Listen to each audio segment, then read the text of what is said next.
regulars. You've been lowered in the past. Was the heat through the floor and it would just get caught under the bench? I think it's just that you all were that much higher in elevation because there were the first steps up to the table and then steps up again to the dais. So we were getting the cold airflow from the back and out the door. Doesn't sound fun. Are we expecting Brent, do you know? Or? Yes. Yeah, you have enough you have quorum. All right. We'll go ahead and call the Planning Commission meeting of January 17, 2024 to order. Mr. Trainer, will you call the roll, please? Yes. Ms. Friedlander? Here.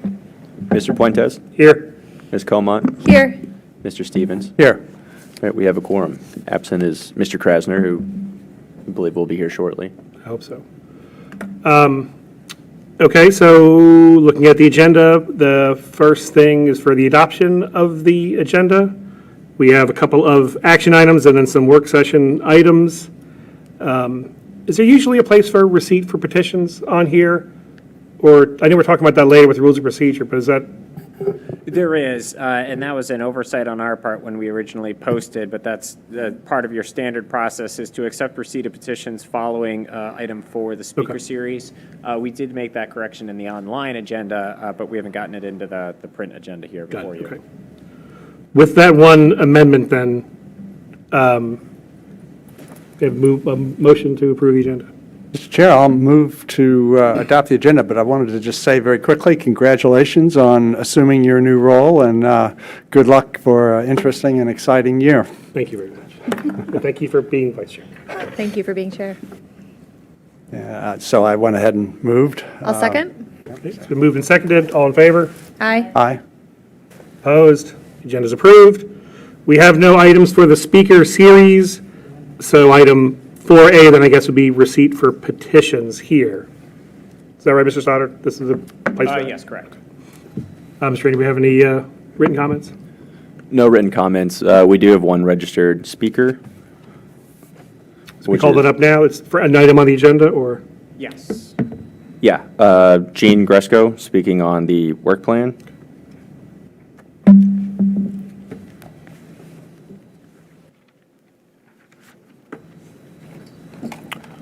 Hello, Commissioners. My name is Gene Gresco. I live on North Fairfax Street. I'm a member of the BZA, but the following comments are my own. I attended your last planning meeting where you reviewed the 2024 work plan. 2 charts caught my attention. The first showing our very small planning staff. The second chart showed the large amount of projects that our small staff has to work. On that that chart didn't even include the new mixed-use project envisioned for South Maple at Annandale. But the second chart did show a large block for accessory dwelling units, which you all labeled with your yellow dots as needing an inordinate amount of time. Mr. Krasner especially indicated concern, given his experience with citizen pushback in Fairfax, that will also happen here.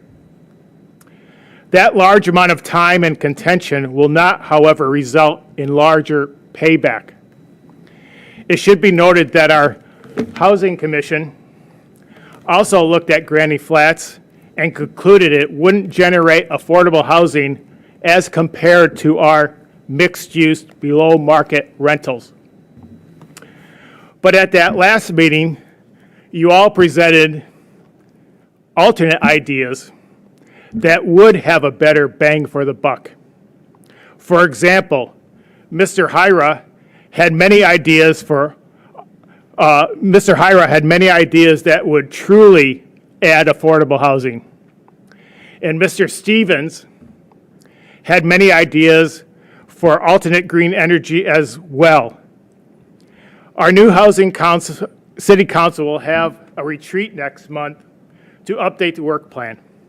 I encourage this commission to express its concerns with having accessory dwelling units in that plan and encourage the city council to substitute more beneficial ideas that our citizens can overwhelmingly support.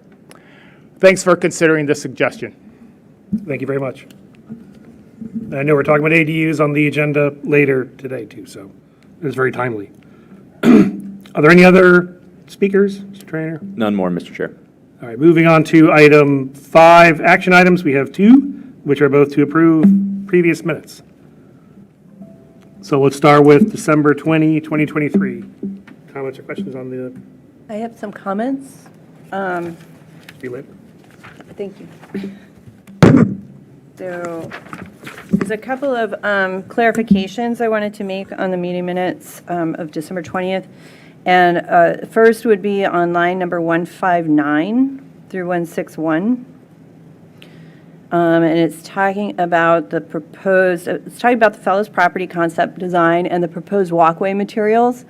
The discussion was more about what are the long-term maintenance costs of the porosity and having to vacuum that out in order for that porous material to perform.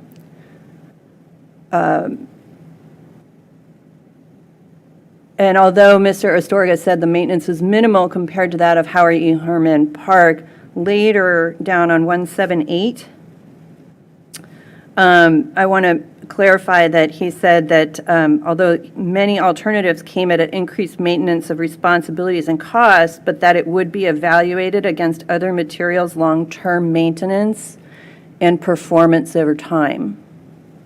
So we wanted to see how that would perform just because we're in a freeze-thaw cycle, and that's what that that was the main concern of that. Thank you. Okay, wait, I'm not done yet. Okay, and then on line 211, for the proposed budget for the Fellows Park, my concern was more, it says here that the project may be too early in the planning stage to make a concrete budget. And I think that it was more about what the process was to do that, to approve a final budget, but to release money for the design to get us closer to a more concrete, more final number. And I think in that design process with landscape and engineering, we would be able to kind of see where different buckets would shake out. So they would be able to identify that budget a little bit more clearly.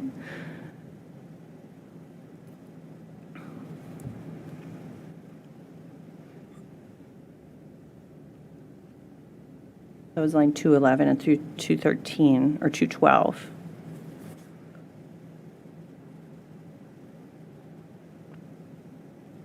Are you able to see those 211, 212? Yeah. Did you have a suggestion for alternate language? So, Jen? yes, I'm getting there. I mean, these are minutes, so we can't like substitute language. I don't that want to wasn't substitute, said. exactly, I don't want to, Because- But if the summary is wrong But- or inaccurate, then I don't know if there's. It's a mischaracterization of, yeah, I think it just needs to be developed. It could benefit from the development with professional engineering and landscape architect engineering and design okay. in order to establish that budget and validate that budget. Does that make sense? Because the budget did expand significantly over what was originally approved or what's in the CIP for it. Does that help? Yeah, I can rework I'm going to use the tape, which is why I'm not Okay, all right, good. writing it down verbatim right now. But, Okay, that's fair. yeah, I'll go back and, use that language and recharacterize, Okay. the message. Thank you. Okay, and then on line 223, there's just a slight spelling error. That's Park Avenue should be Parker Avenue. Oh, okay. Very good. And then also, as we get down into the master bike master plan update on line 237. I did note how narrow the sidewalks would are that force pedestrians into the street, but that pedestrian use, accessibility, and safety should also be evaluated in conjunction with any bike plan improvements. I just don't know if there's already a plan in progress for the sidewalk evaluation, but I wanted to make sure if there wasn't, that we were evaluating that. All right. Thank you. Anything else? No, I'm good. Thank you. We got it on tape, so, good, Mr. Trainer. Any other edits to the minutes? Maybe you want to make a motion?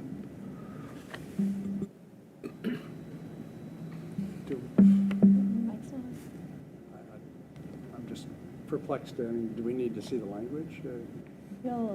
Do we need to see the language before we take a vote on the minutes? I don't know. I don't think so. It doesn't seem to be substantive changes to me, but Yeah. I'm comfortable going ahead with the motion tonight. Well, I'll go ahead and move to adopt the minutes with edits to follow. I'll The second edits that. Ms. Freelander mentioned, am I right? Right. To be specific, it's the edits that Commissioner Freelander just discussed. Right, Right. With Commissioner Friedlander's edits to follow. right, Yeah. right. Okay. Second? All in favor? Aye. Aye. Opposed? I guess I have to abstain, I wasn't there. One abstention. Moving to the minutes of January 3rd. Any edits to the minutes? Yes. Raising my hand. On line 42, 44, I noted that the EDC liaison and backup liaison roles were listed in reverse. It was actually Mr. Stevens served as the lead liaison, and I was the backup during the 2023 term for those two committees. Or maybe just EDC. And then I think we also decided in the assignments, I can't attend a 9 a.m. Thursday meeting for EDC, so I believe, Mr. Stevens, you were going to continue to be our EDC rep. Is that correct? Yeah. Was that your understanding from that meeting? Yes. With Mr. Krasner as the backup? when Right. if you're able to make it? Right. Well, I can't make it consistently, that's why I'm the backup. So with some advance notice, I have a standing meeting normally at that time, but I could juggle stuff Yeah. if Mr. Stevens. The perils of no day job. Thank you for your service in attending those meetings. So I just, with those corrections. So Mr. Stevens will be the primary liaison for the EDA Correct. and EDC. I think that is what we decided. That is sort of the current state. And, right? Yep. And Mr. Krasner would be the backup Yeah. for each. Yes. Okay. Good catches. Any other edits? I have a question. I wasn't present, and I apologize. But I see that I was assigned to the Urban Forestry Commission, which is also during this meeting. So I think that was Corey Weiss's last year.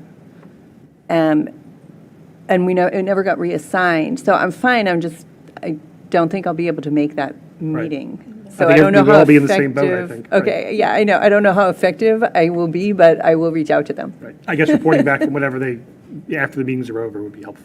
Okay. Good point. Any other edits to the minutes? All right. We have a motion? I move we approve the minutes from our meeting on Wednesday, January 3rd, 2024, Second? with the amendments. Thank you. I'll second. Okay. It's moved and seconded. All in favor? Aye. Aye. Aye. Opposed? I need to abstain. One abstention. You ask for comments on the minutes, you're going to get them from this group. So. Okay, that's the end of the action items. Moving into the work session. First item is the Tinner Hill Historic District Comp Plan Amendment. Mr. Stoddard. Thank you, Chair. Members of Planning Commission, I'm happy to introduce this item before I turn it over to our case planner. This is a new item for the commission. This is your first look at a proposed formal recognition of a Tinner Hill Historic and Cultural District. The request for the Planning Commission tonight is to review and provide feedback on this first draft. As I said, this action would formally recognize the Tinner Hill Historic District by establishing it within the city's comprehensive plan. The draft proposal that's in front of you, it's attached to your packet, summarizes the importance of the Tinner Hill community through a narrative history and describes some of the people and places that make it so important to the city and the community, the larger community. It includes a map of the proposed district and related sites, and then also several strategies to help further activate the district. As I said, this is a first work session for you, so after tonight, it would come back to you as a revised draft tentatively in April, and then again for your final consideration, recommendation back to council in May. But with that, I'll turn it over to our case planner, Emily Bazemore. Good evening, Planning Commission. Nice to see you all. Tonight, the Planning Commission is requested to review and provide feedback on the draft Tinner Hill Historic and Cultural District Comprehensive Plan Amendment. The amendment will formally establish the Tinner Hill District in the city's comprehensive plan. The proposed amendment includes a narrative history of the Tinner Hill community, a map of the proposed district, and strategies to activate the districts. Staff recommends Planning Commission provide feedback related to the Historic and Cultural District map boundaries, which is the core and the outer core or related sites, which we'll get into shortly. Sites and notable historic figures highlighted within the district, and then the activating the district strategies. Moving on to line 23, which is where we have a process section in the staff report. So here, the city charter enables the Planning Commission to prepare and adopt individual components of the comprehensive plan. Section 15.2-2228 of the state code also gives the city council the authority to grant final approval to comprehensive plan changes previously approved by the Planning Commission. Now I'm going to hop over to the city council report from yesterday, and I'm going to go down to the process section there on line 20. So following a recommendation required from the Planning Commission, the Tinner Hill Historic and Cultural District Comprehensive Plan Amendment will be considered for final approval by the City Council by both resolution and ordinance, and that ordinance comes into play because of the map. Moving on to line 25 of the staff report. So this proposal really grew out of a request from the Historical Commission. On April 17, 2023, the City of Falls Church's Historical Commission submitted a memo, which is attached to the staff report, to the City Council regarding establishing a Tinner Hill Historic and Cultural District. The memo includes background information on Tinner Hill, potential boundaries of the proposed district, and notable sites that should be included. Staff recently began efforts to carry forward this request, and this draft is representative of that. Moving on to the history of Tinner Hill section. So much of this history below is sourced from a Virginia Tech study, and it's attached to the staff report. I encourage you all to read it. It has some great information on the community, and what the synopsis here includes is a history of Tinner Hill and the community's activism in the civil rights movement, and ultimately the founding of the first rural branch of the NAACP, which was in Falls Church. And this study was actually performed by Virginia Tech. So just want to throw that out there really quick. So moving on to page 3 of the staff report, specifically line 82. This is where we have a brief write-up on the Tinner Hill Heritage Foundation. So Tinner Hill is a community supported by the efforts of the Tinner Hill Heritage Foundation, an organization with long-standing connections in the community. The Heritage Foundation was founded back in 1997 to preserve civil rights history in the Falls Church area. The Tinner Hill Heritage Foundation hosts festivals, events, workshops, and various educational opportunities in Falls Church and the Northern Virginia area. The foundation's efforts and events are highlighted in the proposed amendment. So now we're going to move away from the background section, and we're going to get into the Tinner Hill Historic and Cultural District itself. So on line 97, as proposed, the Tinner Hill Historic and Cultural District would be included as part of the comprehensive plan in Chapter 3, which is our community character, appearance, and design chapter of the plan. Similar to the Arts and Culture District that Council adopted back in April 2021, the designation would be honorific and would not impact zoning, permitting, or taxation. So for the Planning Commission's reference, we have included the state enabling legislation that enables localities to establish these types of districts, specifically arts and cultural districts. Moving on to district geography, so line 123, this is where we get into the core and related sites. So the proposed district includes two different areas, the core area and related sites outside of the core. The core is a cluster of historic and cultural sites currently located in the Tinner Hill area that are significant to the original community.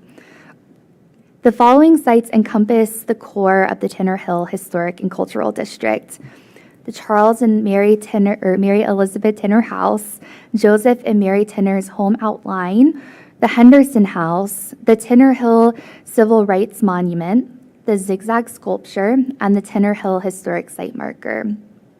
Outside the core area of the Tinner Hill Historic and Cultural District are several related sites that are significant to the Tinner Hill community. The following sites are located just outside of the core: the Galloway Methodist Church, the Tripp Quarry, and the Written in Stone Walking Trail. So moving on to page 5 of the staff report, this is our map of the proposed Tinner Hill Historic and Cultural District. So here in yellow, you'll see the district boundary, and then in red, you'll see the district core boundary. Key cultural sites are depicted in both pink and red.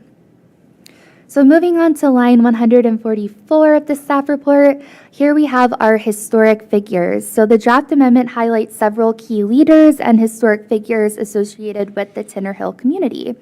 Brief biographies are included along with connections to the historic area and the related sites. The proposed amendment includes the following leaders and historical figures: Charles and Mary Elizabeth Tinner, E.B. Henderson, Eliza Henderson, George and Harriet Bryce, Harriet Foote Turner, Joseph Tinner, and Mary Ellen Henderson. So finally, we have a section on activating the district. The proposed amendment emphasizes celebrating the district through creative urban planning and urban design tools.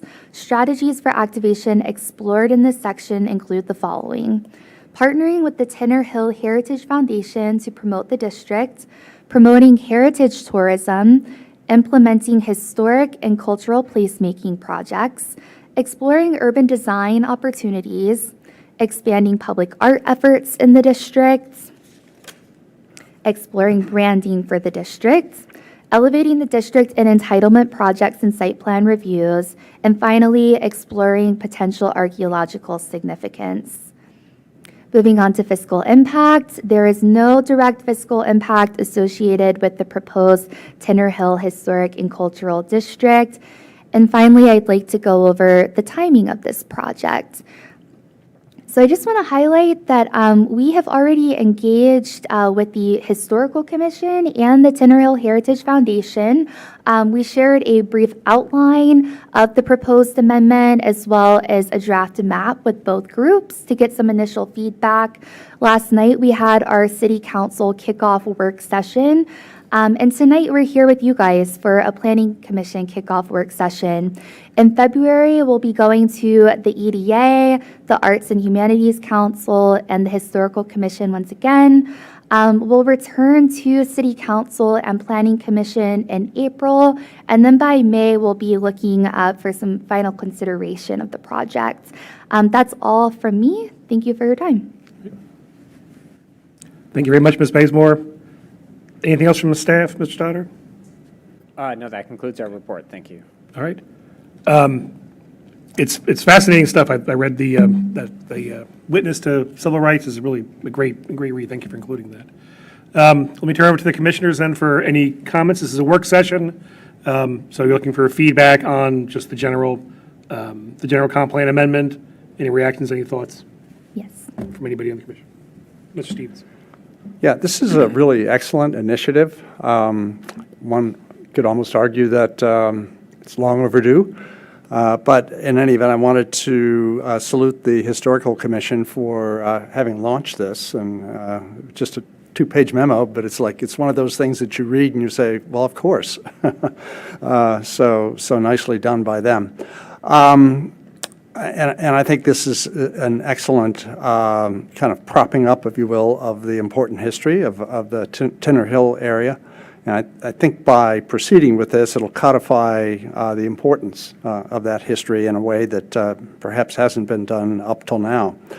A couple of things occur to me. One is I'm wondering if we could add a few examples of actions that having this as within the comp plan would enable the city to do versus, not having it. You've kind of got a little bit of that from this line 157 through 164. Those are just kind of a real quick list, but it would be interesting to get staff's thoughts on what having this in the comprehensive plan will enable the city to do that it otherwise would not be allowed to do or inclined not to do if it weren't in the comprehensive plan. Just a suggestion there.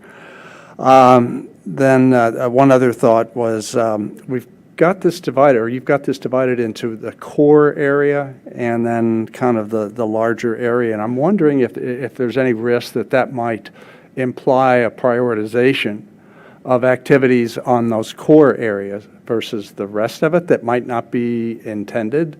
Because I assume the things that we would like to do as a result of having this in the comp plan would apply equally to any facility or structure that's in the broader area. So just a couple of thoughts on that. I understand the core area is kind of where the initial residential areas were, and then the larger area gets into religious institutions and some other places like that. But I didn't want to see some prioritization implied for the core area that wasn't. So those are the only comments that I have. Thank you, Mr. Stevens. Anybody else? Freeland? I can go. Mr. Stevens said a lot of the things that I was going to say, so thank you. I second a lot of what Mr. Stevens said, especially the kudos to the Historical Commission. And, I think this is a great initiative. I really appreciated the history in the document. I know we've heard a lot about that boundary line adjustment that occurred in 1887, and I think that, we as a community have talked about the meaning of that and sort of what we believe the intention was, but I don't know that we've actually sort of formally recognized and condemned that action. I believe there was like a subsequent ordinance that was repealed in the late 1990s. So one thing I personally would like to recommend is that we do that as a community and actually, I don't know, by resolution, say this happened in 1887 and the intent, it was a racist intent, of gerrymandering attempt, and that was the effect, right, on this community, and we condemn that action. So I feel like that's a first step in this process, is acknowledging and condemning that. So I would just like to raise that as an idea for our council to consider. And then I think, then we as a community can move on to kind of honor this district. But I feel like first that recognition needs to be made. That's my view on it. I know we talk about it as a community, but it's different when it's formalized. So I think the map boundaries definitely make sense to me. It makes kind of a nice triangle with some major roads. I was curious about the inclusion of the Quinn site and that rolling road. I mean, there's a park plan for that project, right? And that will also, so were you looking at that as an opportunity for some placemaking, or can you talk a little bit about that decision? Yeah. So we have included that for as being part of the district. So basically, there's been some placemaking that's already happened around this area. There was a wayfinding project recently that kind of included that area within its bounds. So due to precedent, of the placemaking that's kind of happened in that general corridor and the art that's already planned within the Quinn project. There are panels that tie back to the history of Tinner Hill and the Heritage Foundation. We included that for that reason. So precedent with placemaking in the general area, but also recognizing that Quinn includes art that could tie directly to this district. Great, that's helpful, thank you. You asked specifically about the sort of sites and the notable figures that are highlighted.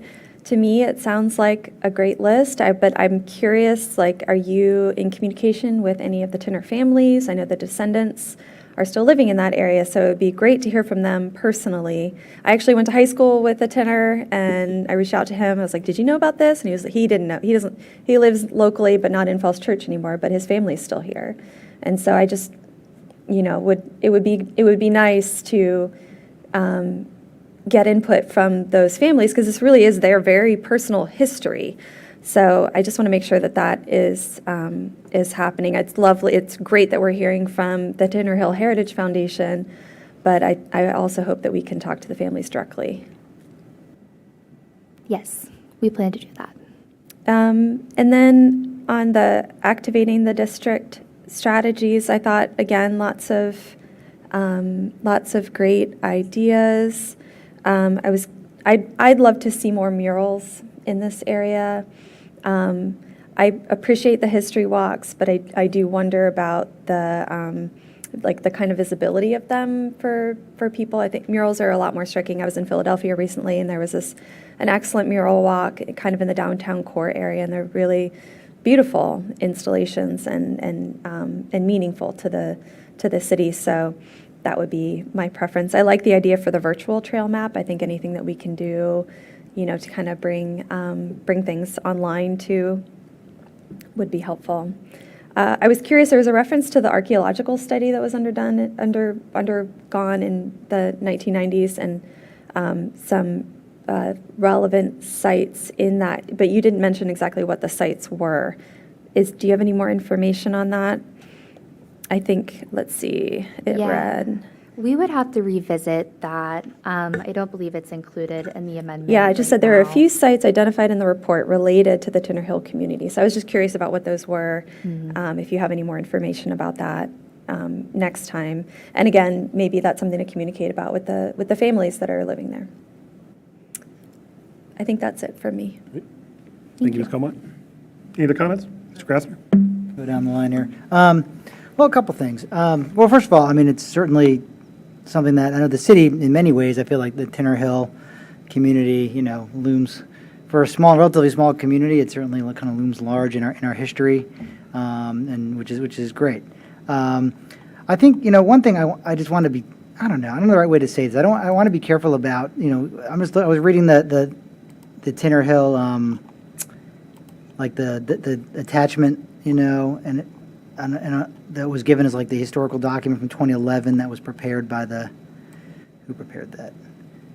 The Landscape Architecture Program, Washington Alexandria Architecture Center from Virginia Tech, 2011. And it talks about sort of why. I just want to be careful about characterizing the history. It's just such a sensitive topic about how the boundary changes. On page 8 or 9 of there, it says that, and they're quoting some source at the time, that it was more about, gerrymandering the political boundaries, because it didn't necessarily remove all African American people from the city. It removed big chunks to mess with the Republicans versus the Democrats. And I'm not an expert in this, so I'm not really qualified to, have the final, say on anything. But it's just interesting when you read that. And so I just want to be careful about, using, some of the language that we use in there. That it was absolutely done for that reason, unless that's the consensus of the historical experts. I just want to make sure that if there's details about what happened at the time 150 years ago, that we don't just broad brush it, and say, yes, everyone in Falls Church was racist and did this in 18. I mean, I just don't know. It sounds like it was, they're quoting one of the members at the time, and he said, what is that? Did you guys see the section I'm talking about on page? Of course, now I can't find it.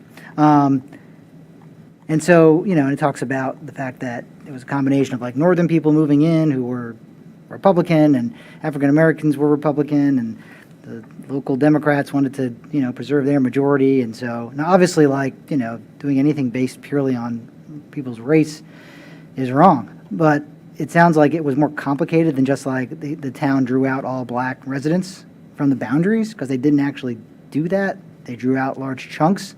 But I just don't know. And there's some, and it talks about certain significant properties that were left in the city. And I don't know why that, so it's more about, and they use the word gerrymandering. And, they quote an African-American person who was alive at the time. Again, I'm far from an historian. I don't have a degree in history, but it's a sensitive topic. And I want to make sure that the city and the comp plan, is as accurate as we can be, looking back 150 years, none of us, most of us don't have, some of us have roots in the city that go back that far, but most of us don't.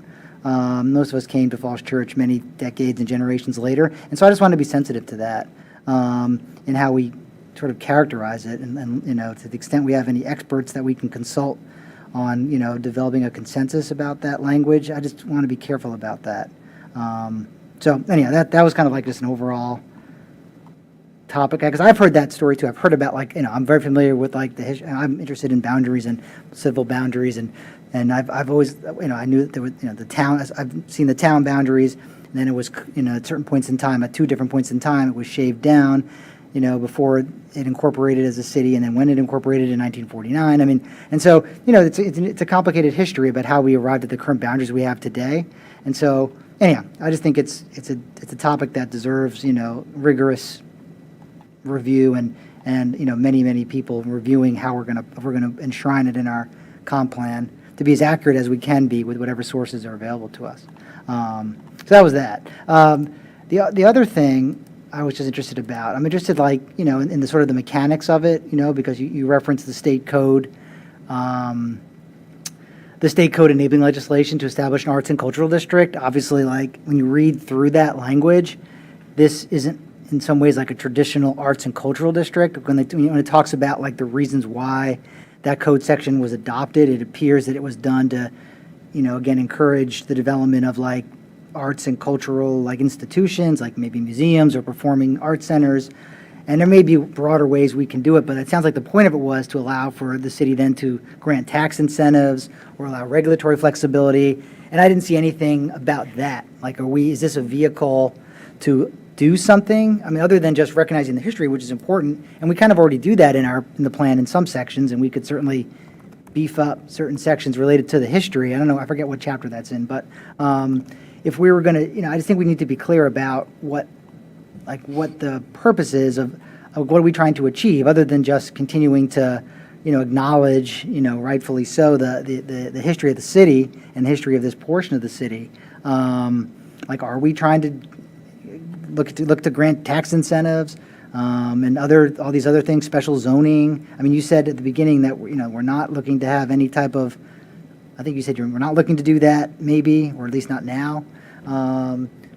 Put any kind of restrictions on what people can do. It's not an historic district. I mean, it's important that people know what it is and what it isn't. But as far as what the state legislation allows us to do, if we enact this, I just didn't hear any discussion about it. Are we looking to do that? I mean, I saw lots of stuff about, just again, further underscoring the importance of the history and documenting it. And I guess murals and other things are arts, but are we going to actually incentivize that, or actually, put anything any teeth in our ordinances, to actually do something, And so I just want to make sure there's not a disconnect between what the enabling legislation allows for, and if that's sort of not what we're going for, then maybe there's a better vehicle to do it. So anyhow, that was kind of my main overall thing when I read through that, because initially, it's kind of, I don't know, it just sounds like if you read what arts and cultural districts are supposed to do, that's not exactly what, then when you read the language in the plan amendment, it's not exactly what we're saying we're going to do. We're not looking to incentivize, theaters and other things, and but maybe it's related enough, and you can look at it broadly. I don't know. So anyhow, that's my main question, and it's kind of so it's a comment, but it's also a question. Is staff like anticipating that? Is this like setting up the ability that if we adopted this and created this district, that we then could, start certain programs where we would incentivize arts and cultural related things in Tinner Hill in the district? And that's for either Mr. Stoddard or Ms. Bazemore. I mean, are we looking to do that? Or, I mean, do you understand kind of what I'm getting at, like with this line of questioning, like tying it back to the state code? No, I think they're all good questions, and if I could just sort of connect a couple questions that were asked. So there was a question of sort of, sort of early on, there was a statement of sort of it's important to acknowledge sort of the history of the city, and obviously we want to make sure we get it right as we adopt something into official city policy. In early conversations with representatives from the Historical Commission, we understood that sort of the most important thing was, one, getting a formal recognition of the history of the city and having that adopted into one of the city's official policy documents. So us being planners, one of the first things we looked to was the comprehensive plan, because, of course, that is a document that people look to regularly. It evolves over time, and by attaching something to the comprehensive plan, you make it easy for people to find. I'm always nervous about standalone documents that aren't formally attached to that. They tend to fall off in the constellation of plans. They tend to be forgotten. So we wanted to formally attach it to the comprehensive plan. And then, so that was the most important objective, was to get that formal recognition, attach it to the comprehensive plan so that people could find it. So that led us on a search to find what is the right way to capture something like this in the comprehensive plan. It is, over the years, we have used sort of formal districts that are enabled under state legislation to attach things. We did that for the revitalization districts. There's the specific allowance to identify revitalization districts. We did that. We attached it to the comp plan. Similarly, for the public arts and culture district, we recognized that as an arts and culture district. We attached it again to Chapter 3, same chapter we're proposing here tonight. And there was no funding attached to that proposal, and there's no zoning change, no permitting change attached to that public art proposal. But it is a way to formally recognize it, and it is a way to guide the use of both public and private funds. By putting it officially on the city policy books, it's something we reference when we're preparing budget proposals, when we're reviewing projects. It gives it a proper home where it's easy to find. So this proposal would have that same structure. It would be an arts and culture district. It would be attached to the comprehensive plan, and so it starts to meet those objectives. It is true that the enabling legislation allows localities to have some flexibility. It allows you to sort of recognize this and set up special rules within these districts. That's not what staff is proposing with this effort, and it's not something we've been considering. Instead, really what we are focused on are sort of those follow-on actions for activating the district, linking it to our heritage tourism program.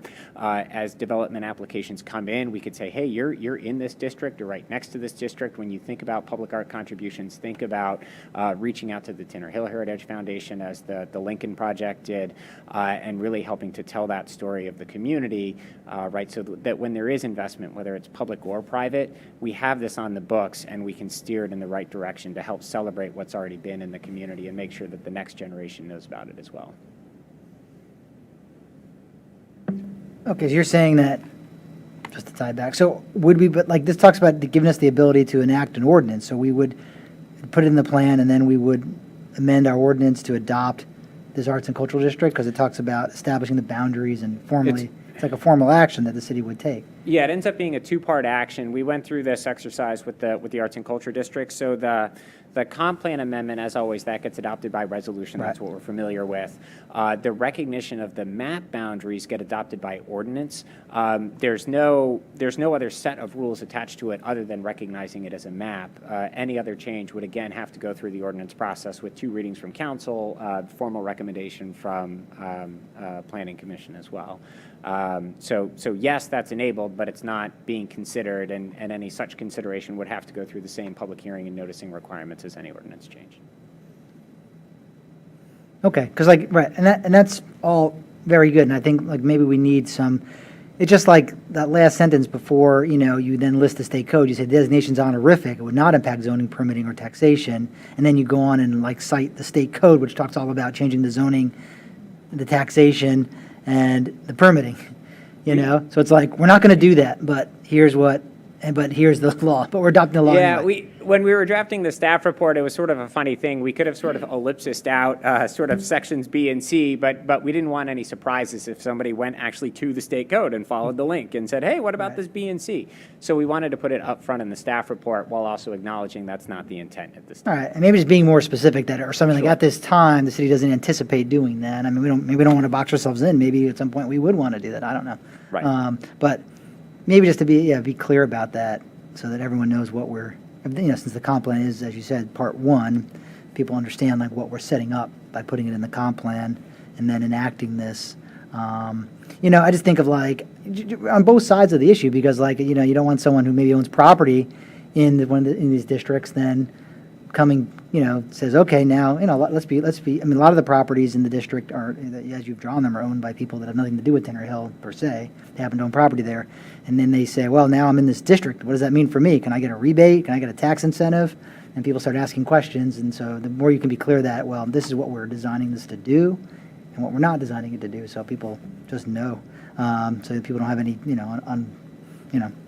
don't come knocking on the door saying, well, where's my rebate of my real estate taxes, because it says now I'm in this arts and cultural district. So, anyhow. Right, and the point's well taken. Obviously, we want to sort of clearly communicate what the proposal is. That's it for me. Yolanda? Thank you. So I do want to thank you for bringing that to the forefront, Mr. Krasner, only because I was thinking the same thing and looking at the zoning map, and a lot of that residential area, in fact, all of that residential area is zoned as B3. And so what does that mean? Can somebody then totally change the look of and feel of that area, and how does that protect, unless it's part of, is the requirement that it's now what they're developing is supportive of the historical features of this historical and cultural district. And so that was also my question as well. But I did want to say thank you for the history witness to civil rights package, in addition to the chapter that was included, because I didn't get to see the chapter before when it was reviewed before, but it was very helpful. Before, I had a very limited knowledge of everything over there, and it was really helpful to kind of pour through that. I do like the idea, and echo a lot of my fellow commissioners, of the importance of celebrating this district. And I did like the idea of the murals, to have a more of a three-dimensional view of that, especially as you're pedestrian walking through it, because you might miss the sidewalk portions, right, because you're not on those specific sidewalks, and miss the entire impact that we're going for. So I do like the idea of wrapping those murals into future development projects and things like that. So thank you. Because you did, if I could interject, because the question about zoning did come up, I do want to sort of flag that there are obviously related, but also separate efforts, and it's been in your look ahead for some time. These are the requested rezonings for what have historically been homes in the Tinner Hill neighborhood, as well as Southgate, which is slightly off this proposed map to the east.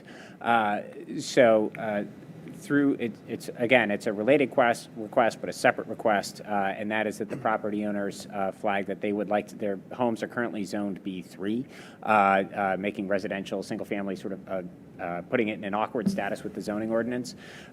They've been single-family homes since before the city had a zoning ordinance. They've always been single-family homes while the city had a zoning ordinance, and so they've requested to have that zoning changed. City Council is ready to support them. They had allocated the necessary operating funds to support the machinery that's needed to make that happen. And we're continuing to work with the property owners on the specifics of that, and we'll move forward as soon as they signal they're ready. And that can run independently of this getting adopted? Yes, Okay. yeah, adoption of this district doesn't change that, and in the same way that those could be rezoned without changing this district. So the two are obviously related, but they're both independent, and either one can move forward first or second. Okay. Thank you. Thank you. Thank you. I appreciate that part of the discussion, too. I was wondering about restrictions on property for the same reason, if we designate this, what that means. So thank you for all that. My only comment is around, we started talking a little bit about funding, I don't know if I was on the commission at the time when we did the arts and cultural comp plan amendment, but there is a strategy in there for, I think it says, the strategy to support funding annually for the arts and cultural district. I know it's a different thing for the reasons Mr. Krasner mentioned, but it would be helpful to try to talk through how some of the funding implications, so we can actually get something done. I know that we talk about the foundation and mix of public and private dollars, but a lot of the things that are in the strategy are going to cost some kind of money. So something about how we actually could get it done would be helpful. Other than that, I associate myself with the rest of the comments from the commissioners. Anything else? Any other comments from staff? No, that's all from me. Thank you guys for your feedback. It's all very helpful. This is really exciting. Thank you very much. All right, moving on to item B, Planning Commission Annual Report 2023. All right, thank you, Chair, members of the commission. I'll introduce this one briefly. It is a short staff report. I do want to give full credit to Mr. Jack Trainer, who was the author of the staff report, as well as the draft annual report. This is before you tonight as a work session item. It would come back to you for action at your next regular meeting, which will be on Wednesday, February 7th. By way of background, the content for the draft annual report is the same formula as was used in previous years. It spells out the Planning Commission's legal authorities and responsibilities. It then moves into the administration that goes into making the Planning Commission run. It highlights several of the key items and actions that you all took over the calendar year. And then it spells out the priorities that you all developed during your annual advance at your last regular meeting, and those are included at the back of the report. So as I said, this is before you for work session, so I would, sort of the request before you is to look at the draft report, log any sort of corrections we need to make. We're still finishing in some of the photos. And then also, if you would, please take a look at those priorities for 2024 and make sure that we've captured your words correctly. Thank you, Mr. Stoddard. Any comments from the commissioners? Reading through it, you can't help but reading through it, you can't help but be impressed with all the work that we did last year. I know there was an awful lot of activity, but any other comments from commissioners on the draft annual report? Ms. Friedlander. Thank you. I do want to note that on the summary of organizational highlights, I did not serve on the Urban Forestry Commission in 2023. That was Ms. Corey Weiss. So I want to make sure that does get corrected. And then just a couple of, I thought it was a really great report as well, because I did start on the commission in February of last year, so I was like, oh, I remember that. I totally forgot that we did all of this stuff. But there were a couple of items that I think it could benefit to keep just the formatting the same. So for each of the items, we have the name of the item in bold, and then who made the motion to accept it, who seconded it, et cetera. I think we need to include that for Stratford Garden site plan. That same round of information, just to kind of keep it consistent throughout the report. And then also at the Pearson's, the Pearson Square special exception is in there. But I think it starts to blend together, so maybe, just some formatting will help. But other than that, I think the report is pretty great. And I apologize again for missing the draft work plan for the new year, but I'm in agreement of what was set forth. I did want to, I think I'm good. Thank you. Thank you. Good catches. Any other comments from the commission? Just very grateful to you for putting this together. Mr. Trainer, thank you for the time and attention. You're here. It's great stuff. That's why I feel like we need a class photo. We could have like a photo on the front page of the 2023 Planning Commission class. I keep on advocating for a class photo. We never do it. We could do it tonight if Mr. Hyber's here. I know I know we did that when we're all here. So we can remember. I know you list our names, but see our shining faces. As long as I get to stand in the front, because I'm short. We do next week. All right, good. All right. I think it's all the comments we had. Thank you very much, Mr. Trainer. Just to confirm that, I do want to make sure we have the priorities captured, because that is sort of your communication to council, right? It's not just a cataloging of the activities, it is sort of what you want to communicate to council. Right, and you guys shouldn't feel like this has to be a strict minutes of the meeting. If you want to sort of move this around now that you've had more time to think about it, you see it on paper.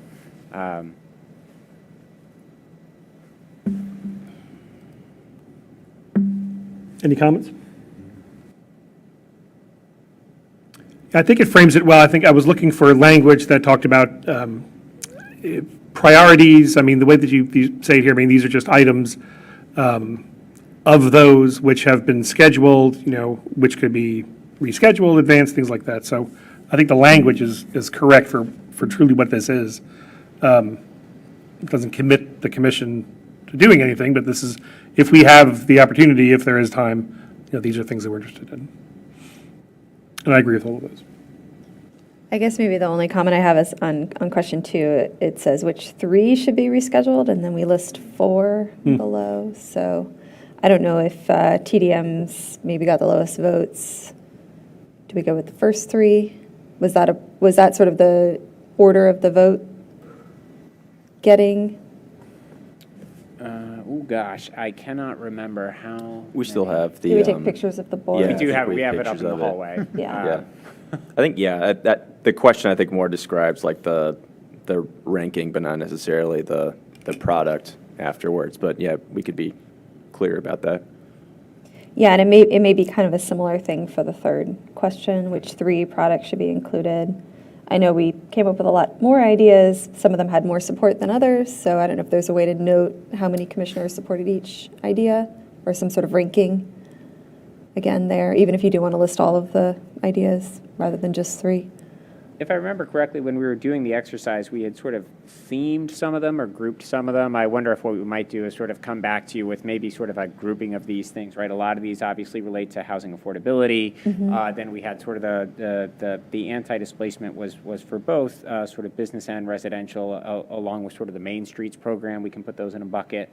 And then I think there was this idea around sort of transportation safety with the missing links and the Vision Zero. So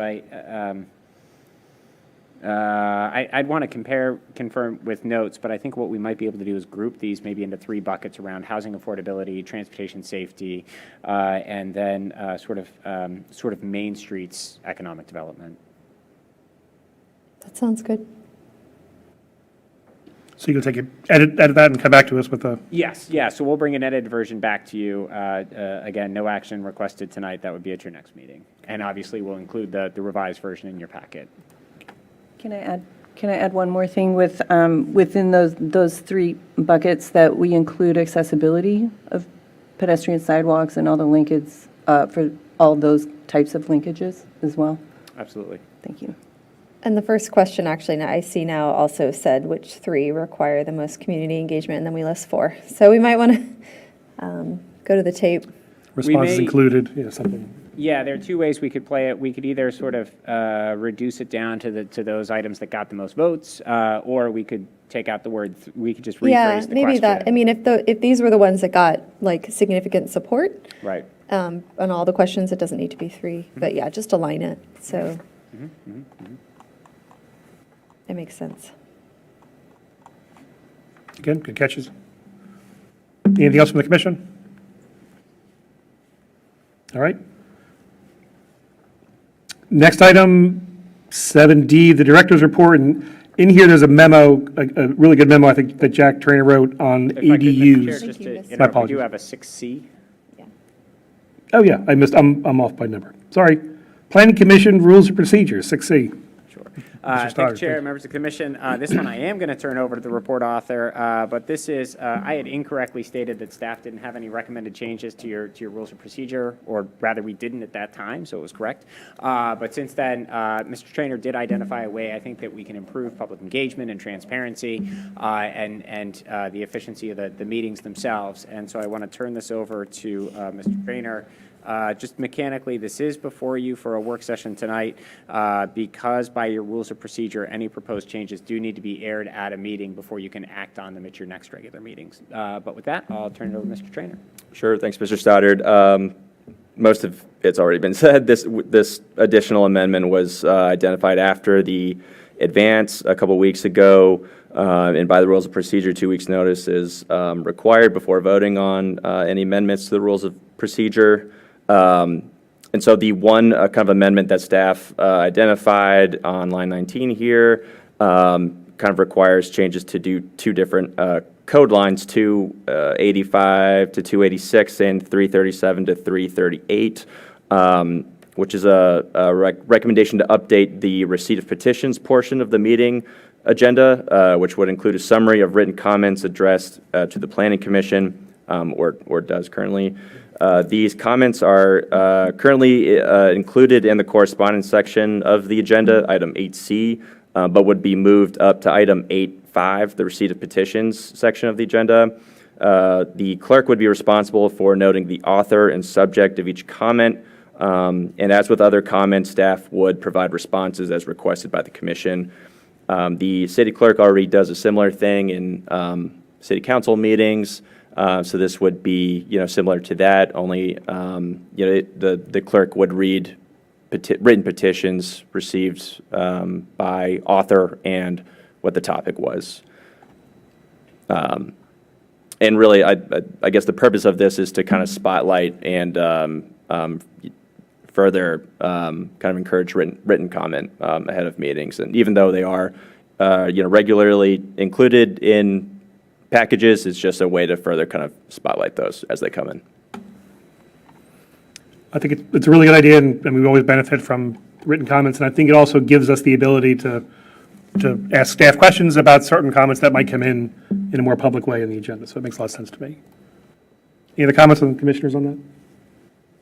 I have a comment Please. on that. Yeah, I think that's a good idea, actually, something that, again, like probably, if I'd been thinking more clearly and wasn't jet lagged at the advance, I might have talked about that, because I think that's something that I've noticed that, sometimes the way we have traditionally handled the public comment, like the written, correspondence that comes in advance, makes it a little bit, more difficult for, so I think the idea of what you have proposed in here is great. I also think, could you organize, when we get our packages, which I guess essentially is like the agenda, oftentimes I've seen it done in other places where, if the comment or the correspondence is on a specific item, it's kind of listed with that item, in some fashion, so that we know if it's related, because we get, comments about all kinds of things. Sometimes it's stuff that's not related to anything on our agenda, which is fine. That could kind of go at the end, sort of as a general comment. But more often, it's about something that's on the agenda, and I feel like it would be helpful to have it listed kind of with that, so that we know that it's not just general correspondence. It's actually public comment on an item on the agenda. It's there, and so because I know I don't know how other people go through these things, but when I'm looking at it, I go item by item, and if it was part of the package, and it kind of, in my opinion, should be part of the the package of materials for that item should be any public comment we've received on that. Not just kind of putting it at the end as general correspondence, as an afterthought. So maybe a multi-pronged approach, to continue to improve our public comment. I think this year we had the opportunity of, we had several items with significant public input, which maybe was a good way for us to kind of, begin to think and revisit if there are better ways we can do that. But that's just a recommendation I have. I think, if there's, especially on items where we're getting a lot of public comment, and, to maybe compile those and put it with that item, as as part of the attachments. Maybe you do that sometimes. I don't recall. Maybe you do that sometimes, but anyway, so that's just a general recommendation. Do you do that sometimes? I guess today we didn't have any. I recall it for T-zones, there'd be one link with all of the comments kind of together, but. We do, for planning items, it's our practice to include those in the public record by attaching them to the staff report for the item itself. So you've really got sort of different people collecting comments as they come in, and so it is something sort of like a multiple net approach to make sure we catch everything. So for comments that come in related to a project, the case planner attaches that to their staff report so that it's always in the packet materials, regardless of what group it's going to, whether it's planning commission, council, whatever board and commission. And then the clerk for each group, whenever there's correspondence addressed to that group, they're also including it in your packet materials. So you're essentially you're getting all the comments twice, or you should be.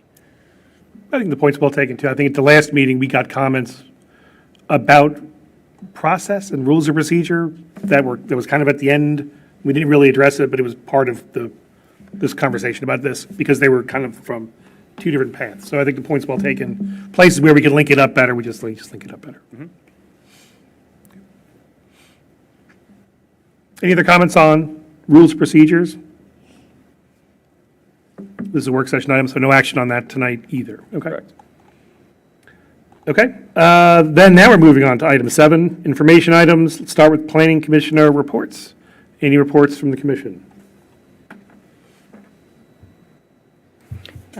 Just one from the Parks and Rec Advisory Board, or Recreation and Parks Advisory Board, in that the student initiative for Please Don't Smoke in our parks is probably going to come before us in the next few months, I think. So they did a great job presenting it, so we're looking forward to seeing it. It'll come before us either? Yeah. I think What's so. what's the action from us? I don't know. If you have contact information, if you pass it along, we'll Okay, get I'll it let to you know. It's still very in its infancy of how they're going to do it, because I think they wanted to meet one more time about it. I'm a fan of public health, so I'm But ready it's to great. find a It's spot. basically a sign campaign. I think they're struggling with the Dillon rule and how we can say, please don't smoke instead of no smoking, since that won't be enforceable. So that's what they're working through the details on Got it. before they get ready to present to us or to city council, or both. Okay, thank you. Thank you. It is Virginia, after all. Yeah. Yes. Any other planning commissioner reports? All right, thank you. Now we're moving on to 7D, the director's report. And as I mentioned, there's a memo in here on ADUs. Instead of just talking about it here, we thought we'd talk to commissioners. If commissioners had any comments, want to engage in that, we're, of course, not going to take any action on it tonight, but, given the interest in this topic, we thought that we could surface more ideas and comments, solicit thoughts from the commissioners. Mr. Stoddard? Sure. So there were 2 items listed in the director's report. I'll briefly summarize the first one. It was I wanted to just make you aware of this. So Plan Edison, if people aren't familiar, it's a website that tracks planning issues going on, planning topics across the country, and there's always great debate about whether it's Plan Edison or Plan Edison, but I say Plan Edison. So. Anyway, so they looked back at what they had been reporting on over the calendar year of 2023, and they looked for the common topics that they saw playing out in communities across the country, and a lot of these will actually seem very familiar to the Falls Church community. I listed them here. That these were the 6 topics they saw sort of pop up most frequently: zoning reforms to address the housing crisis, concerns about rising pedestrian death rates when it comes to traffic safety, new passenger rail investments, which is always exciting to see, looking for alternatives to the gas tax, of course, as VMT, vehicles miles traveled, continues to drop, fuel efficiency continues to go up, and of course, the number of EVs is increasing. Historically, right, I think it's gas tax funding maybe 50% of the transportation system. When you start to dig into that even more, people are trying to figure out a way to pay for the system. Impacts of climate change and what does that mean for cities, and then the 15-minute sort of city movement, and also this idea of open streets, about reclaiming some of these public spaces instead of thinking of them as car-only spaces, thinking about maybe a different way to design communities, maybe an older way to design communities. So anyway, that's in there for information. Chair, the item you mentioned, this is a memo, an internal memo prepared by Jack Traynor. And if you'll allow it, I would like to have the opportunity to let Jack sort of walk you through this. We're in something of an in-between space for work plans. We're closing out one work plan. We're starting a new one with a council retreat. So the timing of accessory dwellings in particular is going to depend on that retreat. But still, I think it's a worthwhile exercise to think about what would a zoning update look like, and what is maybe a better approach for public engagement that we could take with whatever the next zoning update happens to be. So if we could, I'd like to ask Mr. Trainer to walk through the memo and then ask you all for your input and feedback. Yes, please. All right, Mr. Trainer. All right. Thank you, Mr. Stoddard. Good evening again, Mr. Chair, members of the commission. As Mr. Stoddard said, included here is a project proposal for updating the city's accessory dwelling unit regulations. And really, I think we kind of see it as a roadmap in order to achieving that. Included in the proposal is 4 kind of main topics. And apologies if we don't have line numbers, but I'll try to point them out with my mouse. The first is the public purpose for exploring possible changes in existing policy guidance. The second is an industry scan of best practices for accessory dwelling units in relation to existing city regulations. The third are key questions for considering accessory dwelling units in the Falls Church context. And the last point is early and ongoing public engagement throughout the process. And included in the background section here, this first paragraph kind of speaks to what the public purpose is, which is that accessory dwelling units have been become increasingly popular in cities across the country as a tool to help increase housing availability and reducing housing costs across the jurisdiction. But also some other benefits to accessory dwelling units we flagged as housing for elderly or family members that need to live in proximity to other family members but still retain some housing autonomy. And accessory dwelling units could also offer a point of additional income to homeowners. To the second point on an industry scan, several of our neighboring jurisdictions have recently updated their accessory dwelling unit regulations, including Arlington, Alexandria, and Fairfax.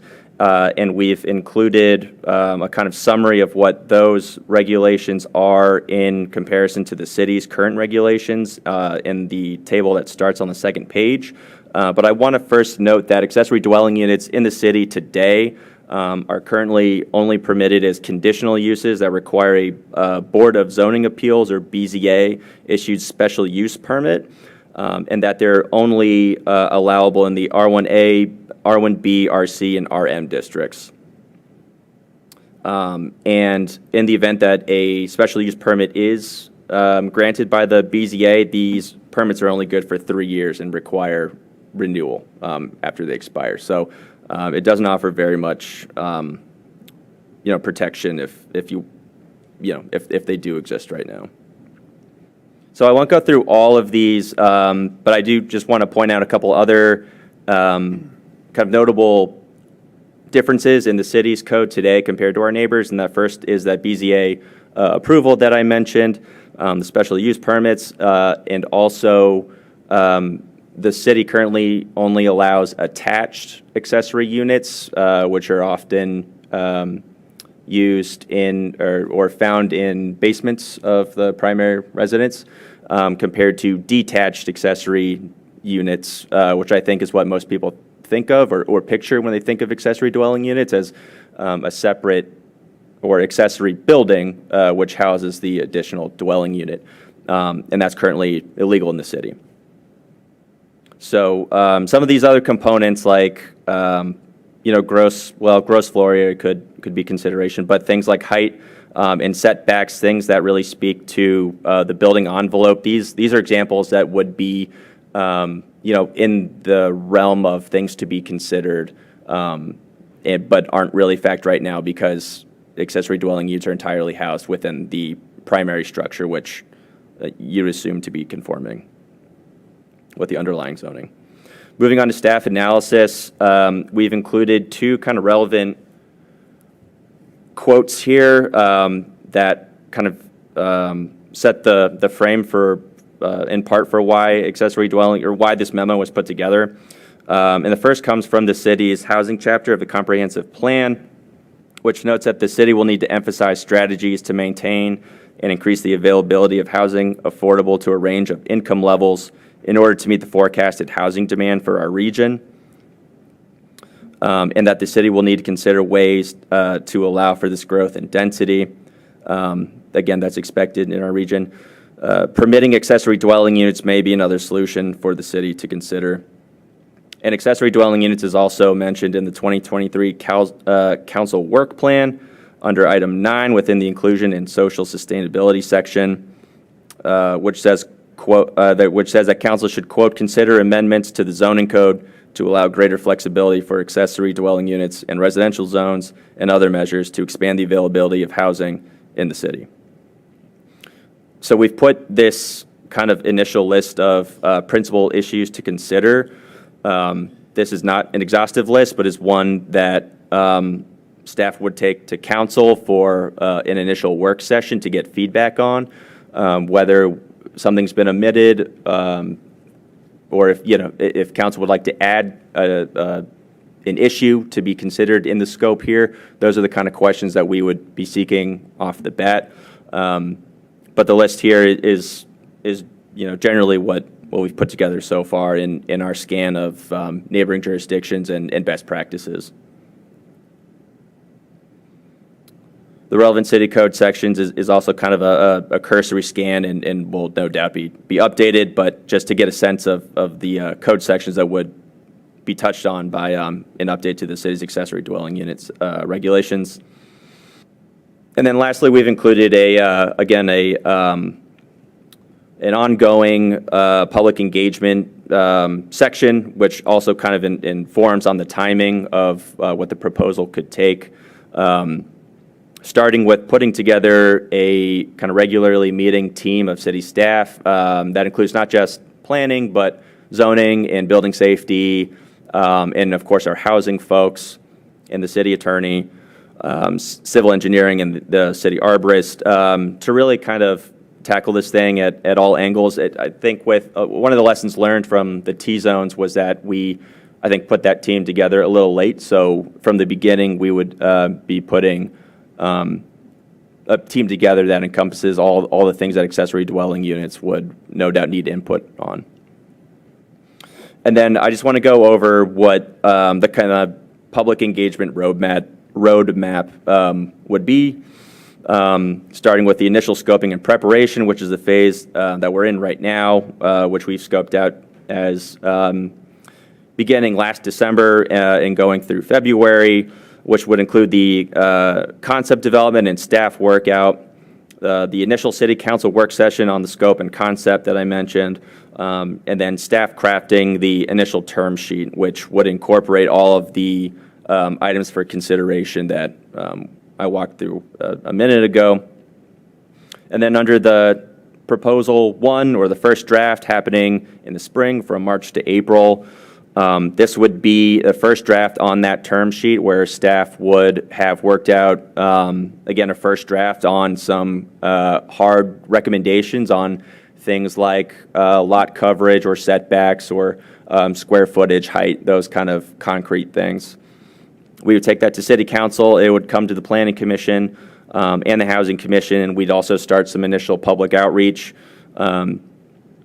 which would include some farmers market pop-up events, a community town hall, and a launch of a survey for the public, which would try to kind of take the initial temperature or thoughts on accessory dwelling units. That's just another way to engage.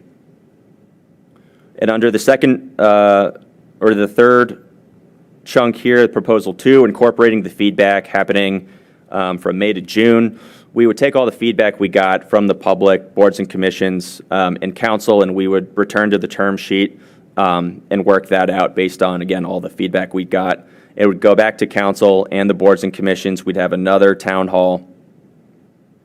And then towards the end of the summer, in July and August, we'd start drafting the code. So we've had, by this point, 2 cycles of public engagement and feedback from council and boards and commissions, and we would take that to the code and we'd start drafting that. And then come the fall, in September and October, we would take it to council and boards and commissions for final consideration. And so that's what we've got in the memo. And as Mr. Stoddard said, City Council, I believe, is taking this to their staff retreat in a couple weeks, and we expect to hear direction on it one way or the other following that. So thank you. Thank you, Mr. Trainer. Anything else to start on that? I was just going to say that, whether it's sort of this item or another item, I think it would be helpful to flag sort of, is this the right way to go about sort of planning a project in terms of the cycles of the public engagement? And if it is going to be accessory dwellings in particular, are these the right questions and the right topics to be researching as we start crafting, right, it was that, when we say term sheet, we're really thinking something like that table that we carried through the T-zones at the top of the report to try and keep track of the key items. And obviously, the code is intended to sync up to that, but really that term sheet is sort of the human readable sort of form. Great. I thought this was really helpful. Thank you for walking through this. As you said, it would be helpful. It would have been helpful to have this last year, given the other zoning conversations we were having. It's clear. It lays out the foundation, I think, for having the discussion. All the rationale you have in here about the public policy goals. What are we even doing here in the first place? Is this even something that we want to do? I think all that makes a lot of sense. Especially how it tracks to our existing comp plan and the comparisons with other places, I thought was really very useful.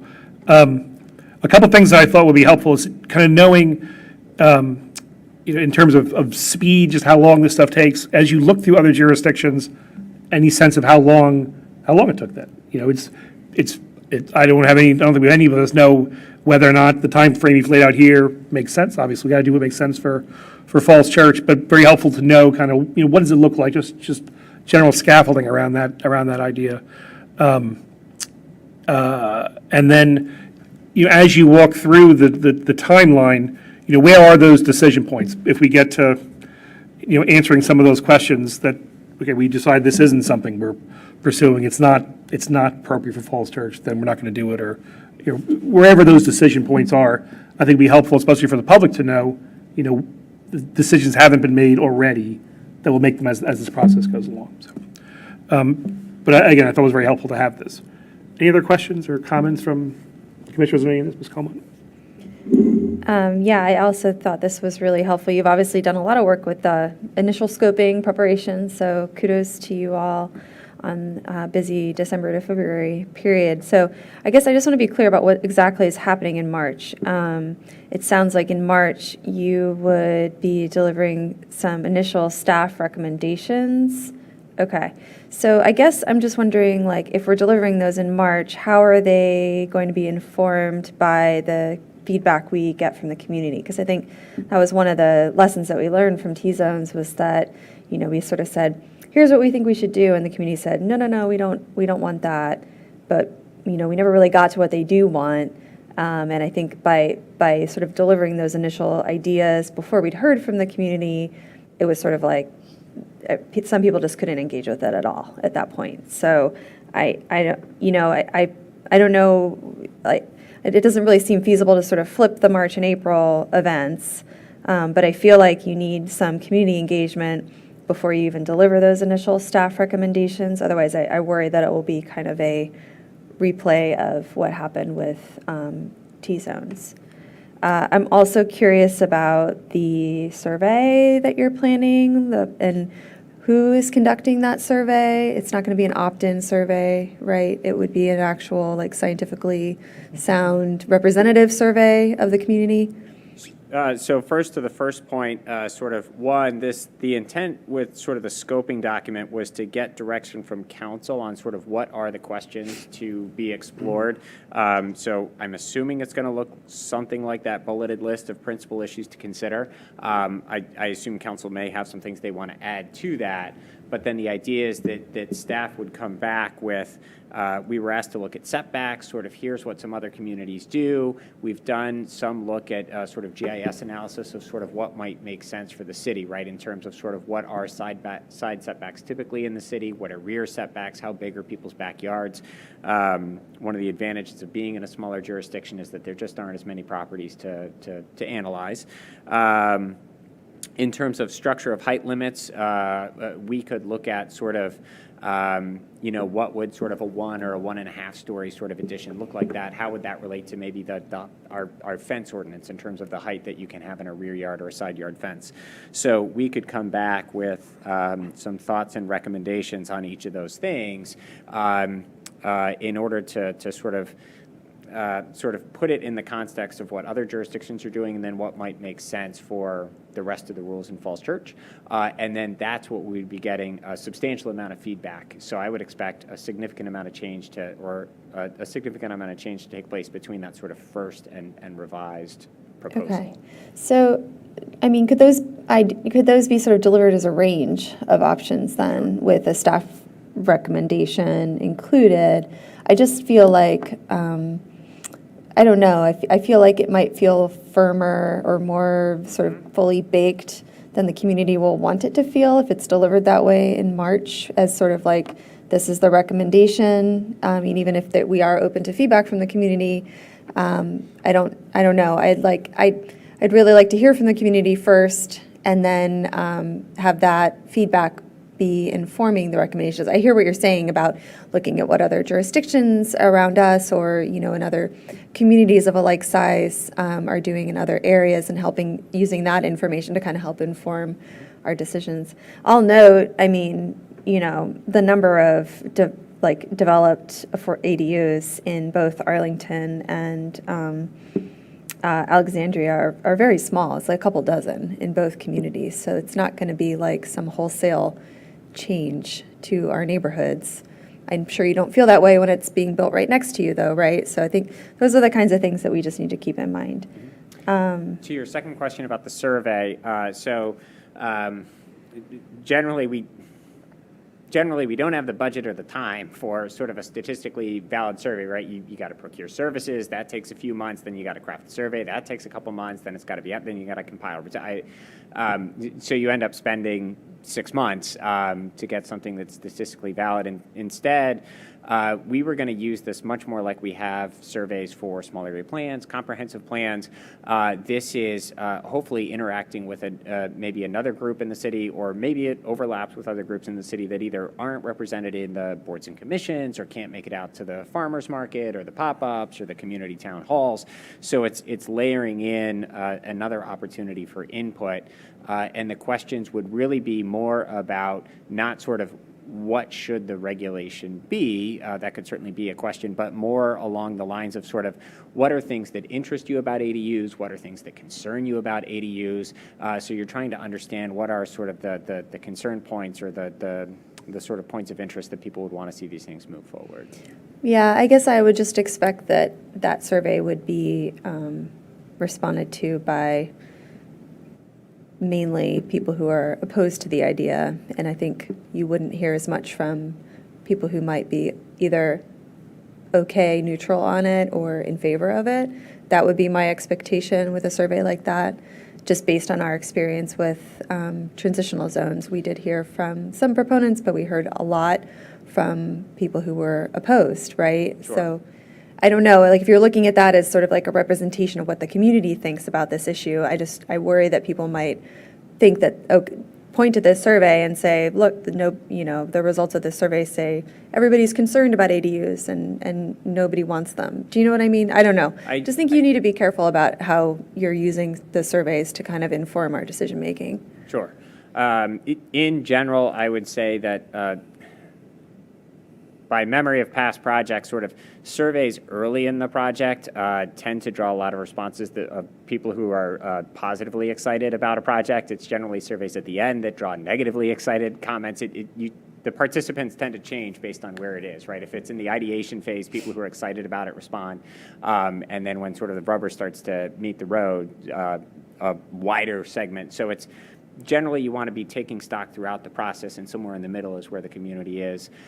One thing we do with all the surveys we run in the planning, out of the planning shop, is we always ask for some basic demographic information about age, whether you're an owner or renter, are you male or female, man or woman, and and we sort of take that and compare it against citywide demographics. And maybe income too. Yeah, and so that we can at least flag, hey, no one under the age of 18 took this survey, and that's over 25% of the population. We just missed that group entirely, and that's obviously a big deal. So we look for not only groups that are overrepresented, but groups that are underrepresented, and present that in our reports that we obviously didn't get the whole community. Yeah, I mean, I think it could be, the survey like that would be great for servicing kind of anecdotal feedback, but I think you just need to be really clear with the community about what it is and what it isn't. So I don't want people to kind of overinterpret what that survey might say or might not say. Sure. Sorry, I had one other question. I think in the communication too, and we might have talked about this after T-zones is sort of like visual representations of what things would look like. I think you kind of maybe hit on this a little bit, like as far as like the different sizes of these units, what they would look like next to, a median square foot home in Falls Church City or something like that, or one of our larger square footage homes and one of our smaller ones. So I think those, I'm a visual learner. It's helpful to have those kinds of things. I know the big box for T-zones was maybe a little controversial. Some people loved it, some people hated it. So, but I don't know. I do think that can be helpful. And yeah, I mean, on the question about timeline earlier, I think Alexandria did a much bigger effort in less than a year. So the sort of December to February kickoff and September, October final consideration is doable. I was wondering if, on the so you have the draft code in July and August, and then you have first reading. So is there no work session on the draft code at that point? Because that feels like the point where, I'm sorry, I'm further down, I'm on page 7 now. Again, just thinking about the opportunities for discussion. Yeah, I mean. So the draft code would be obviously there happening a in work July? session on the code. We're not going to sort of put something unseen in front of council for For first action. reading? Yeah. Okay. So that draft code section would include also some work sessions for both City Council and Planning Commission, that July to August period? Yeah, well, and the intent, well, no, not during July, August. So that 2 weeks is just for staff to actually draft the legal language. So we've got, because in July, in the first half of July, you've got responding to sort of input and improvements from the second round of public improvement, and then you have to convert all of that into code. And there are a number of sections of the city code that end up getting touched, and so that time is just for the legal drafting. Okay, so then I think for the final consideration, like we need work sessions for, I mean, I don't know, maybe we don't for City Council. It seems like we should have some work session, like a work session before that first reading, maybe? Well, yeah, obviously that's missing in our schedule. Okay. Okay. Yeah, so that's it for me. Mr. Stevens? Yeah, a couple of comments, just picking up on Commissioner Comont's last comment on the schedule with the draft code in the July, August, and then moving on to first reading and so forth. Is the intention or the thought that the draft code would be out some number of weeks before it would go to council for first reading, so that the community has an opportunity to look at it and absorb it and informally comment on it, perhaps, so that it's not just put into a packet on Thursday and then voted on, let's say, on a Monday? That would be one suggestion. Yeah, one thing we do this, like with the big development projects, we have been sort of updating our procedures. So now it's rare, I try to not do it, to go, especially on council, to go from work session on one Monday into action on the following Monday. It's mechanically very difficult to actually make any changes. So generally, we try to put 3 weeks in between that work session and the action, or at least 2 weeks. So that schedule would allow for something to sort of go out out on a packet on a Thursday, work session that Monday, but then the first reading wouldn't be for several weeks after that. And of course, the intent is that the code is going to be a reflection what everyone has already seen in the term sheet, right? So at this point, it should be more a matter of making sure that, did we reflect the public comment correctly? Did we correctly translate that term sheet into code? Less about, let's have a debate about the basics of the project. Again, that's supposed to get hashed out while we're still in sort of term sheet and visual survey mode. Might even be a good idea to have a little publicity associated with the issuance of that draft language so that it's kind of more than just something that's buried into an agenda someplace. Yeah, we can look at the public noticing sort of, I think one of the things we probably want to make more use of is the e-focus. We've been trying to use that regularly for items that are in our work plan. The other thought that occurs to me is a use of a tool that I think the Planning Commission has done very well, and that's our public speaker series. It'd be really good if we could have somebody from, especially, let's say, Arlington, who's now had some experience after they've gone through several iterations of their code process. We had somebody, I'm going to guess 4 or 5 years ago from Arlington, but at that point they were still overcoming kind of learning issues. They weren't getting much response to the code at that point. And so they adopted modifications, which did, result in a much bigger uptake. So I think it would be very helpful now if it would be possible to have someone from Arlington come and share their thoughts in our speaker series format. Yeah, one of the things we've been sort of bouncing around internally is whether something like a panel discussion might work. There's some Even better. jurisdictions where the restrictions are tighter, some where they're looser. There are also a lot of sort of groups out there that are tracking this. I know AARP has a lot of information on their webpage. It would be nice to get someone from, who's not a city planner to come talk about these things. Right. Right. They can probably take a lot of the shop talk out of it. And so I think that might also be helpful. Yeah, those are the only two immediate reactions that I've had to this, but I think you're clearly trying to take into account what we learned last year and build that into your process going forward, so I think that's a positive thing. Mr. Crutcher? Sure. Actually, just to let my commissioners know, I did put Mr. Stoddard in touch with one of our deputy zoning administrators and planners who was like our key staff person on Fairfax's effort, which was significant over the course of the last 18 months, and that was wrapped into a larger zoning modernization update. But I will tell you, out of like hundreds of pages of changes that Fairfax enacted, there were like 2 or 3 issues that took up 90% of the time of public comment and interest and debate and controversy.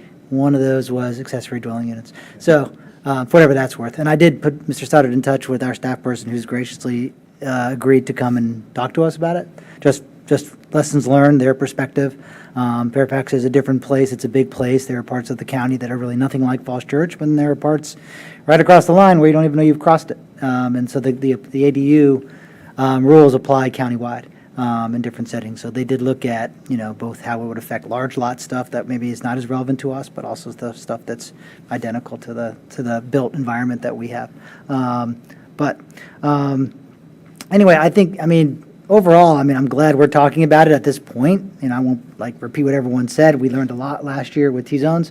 So I'm glad we're kind of talking about this. I think that actually the schedule probably is ambitious, but you got to start somewhere and see how things shake out. I definitely would underscore what Commissioner Comont said about not getting out ahead, or at least having the perception of getting out ahead of the community.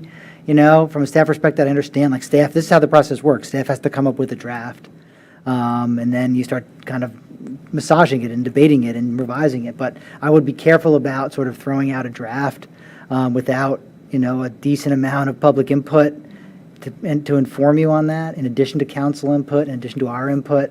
I also think it's important that as part of the messaging to really try to explain what is the point of this. What is an accessory dwelling unit? Now, Fairfax, again, got so wrapped up in that they wound up changing They don't call it accessory dwelling units anymore in Fairfax. They call them accessory living units. Why? Because the same acronym, ADU, is for affordable dwelling units. In our ordinance, we also have accessory dwelling units and affordable dwelling units. And people use those acronyms all the time, and it gets conflated. And so you have people who might say, this isn't going to create more ADUs. What are you talking about? Well, what are you talking about? Are you talking about affordable or accessory? It got so confusing that the county came up with a new term and started calling these things ALUs. Some ALUs may be affordable, but maybe some are not. Some affordable units could be located in an accessory dwelling, so that's just some advice, big picture, but I think it just ties back into the messaging of it, as far as what are we trying to achieve? Are we trying to allow folks to have an extra source of income, like an older person who, wants to rent out, part of their house or build a little, apartment in the back? Are we trying to encourage affordable housing? Are we trying to encourage granny flats? There's many different things and maybe there are multiple things we're trying to do. But just to say I think it's not enough to say we want to have more of these things. Well, why do we want to have more of these things?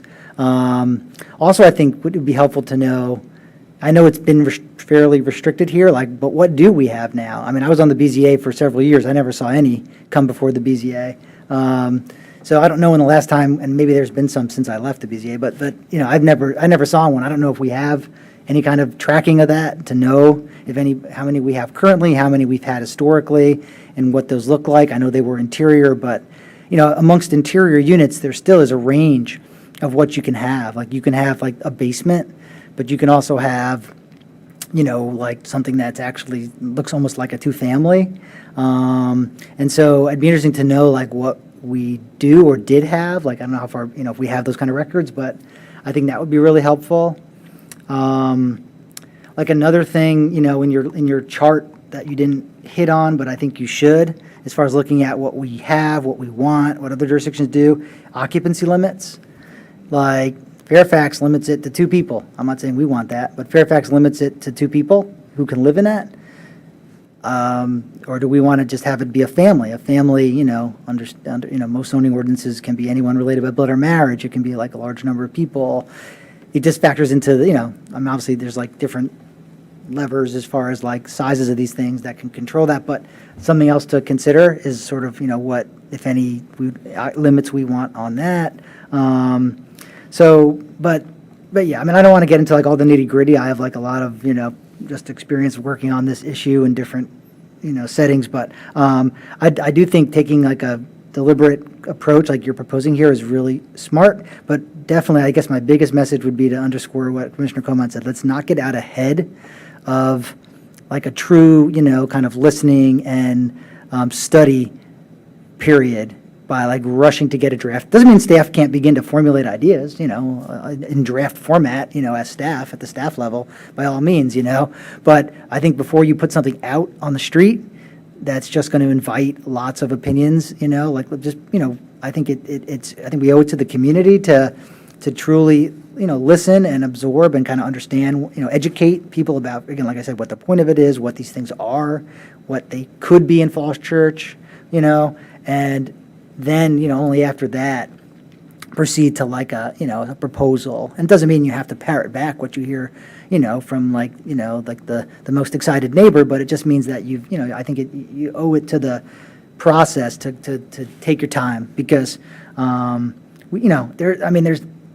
there's no rush. I mean, we haven't had them for, I guess, since the beginning of time, I guess, in the city by right. So there's no rush, I don't think. If we can start the process now, the council, it's important to the council. So let's start it. But I don't get too wrapped around the axle on well, we need to conclude it by October. I mean, I would say let's see how it goes. And chart out something that's, again, builds in a lot of time for that public input because I think that'll be important for the process. I'm sure, listen, you're never going to get everyone to agree on this topic. I can assure you of that. But, I think we want to have a more deliberate, thoughtful process because it opens up practically the entire city, whereas the T-zones were a tiny little area, and we saw how many folks were interested in that. This potentially affects, a much larger percentage of the population of property owners and residents and renters and everybody else. So that's my big picture stuff. I won't get into the nitty gritty. I could probably talk the next 2 hours about nitty gritty stuff, and I hope I can be be helpful, on the commission as we go down this path, but those are kind of my big picture thoughts. Thanks. I'm sure you will be. Friedlander? I don't have a whole lot more to add to all of the eloquence that just preceded me. But I do want to echo a lot of the concern about getting that public input up front and the perception that it's not already a finalized draft, right? So that we can really benefit from the input and what people have to say about their community and just, my concerns about, we're so close to this just by watching what happened through the pandemic and how many people converted garages to office space and how quickly that can easily become somebody's living quarters, whether or not it benefits from the safety of permitting and building inspection and things like that. So I think it's important that we start wrapping our heads around that now. And I agree that it's an aggressive schedule. And I think there needs to be some flexibility in there, but I think it's a good start. So I appreciate talking about the process up front. Thank you. Thank you. This has been a really good discussion. I think you heard loud and clear. I think that got to lay out a plan, but it's critical to get the process right at this point. Everybody said the same thing.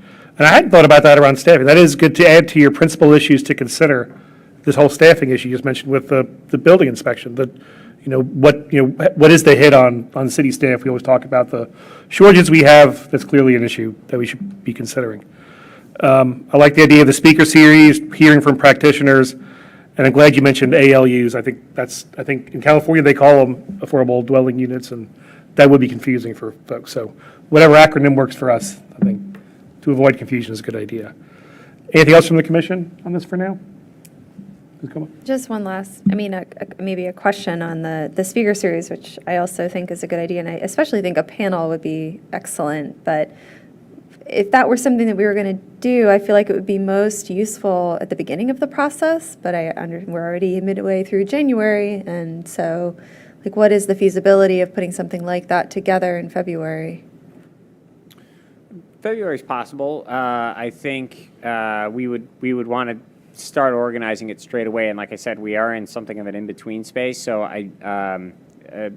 right, for something that's going to last potentially, 10 plus months, I think we'd want to wait for a clear signal sort of from council. So this, the months that we had sort of laid out here, we're assuming we would sort of start work sort of full steam on it. But I think if we're waiting for that council retreat, then... What's the timing of that retreat? I think it's now scheduled for early February.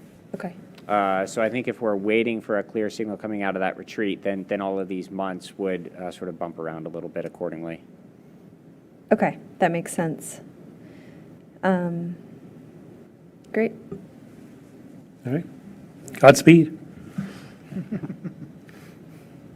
Anything else for the director's report?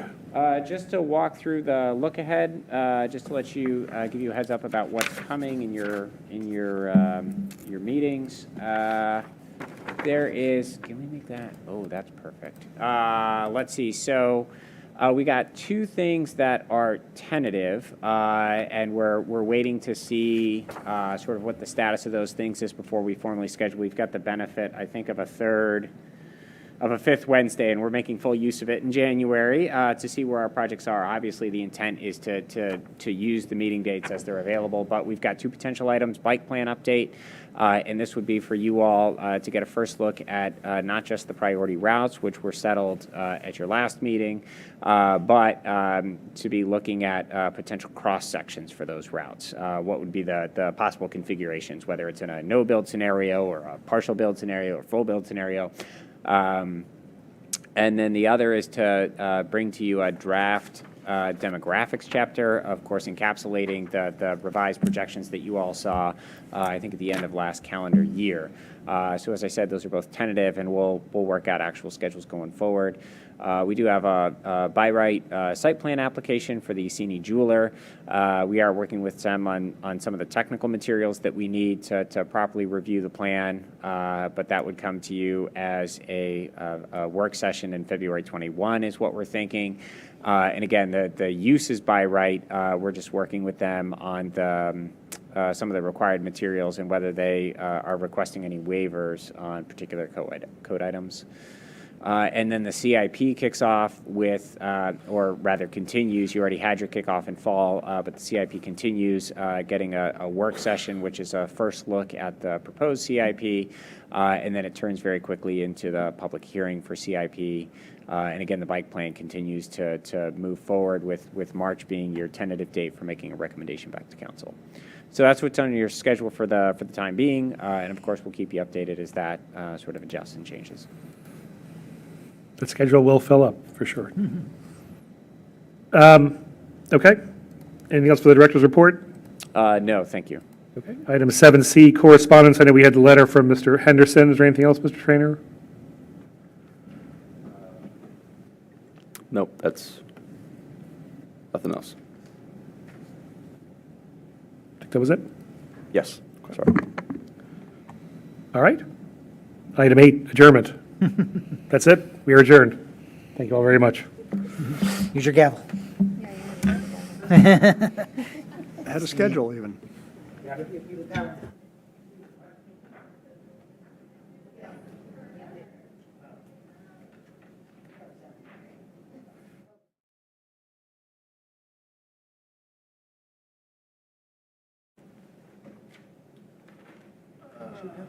What?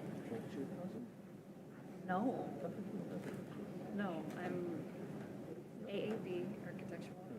Oh, yeah, ours housing before, yeah.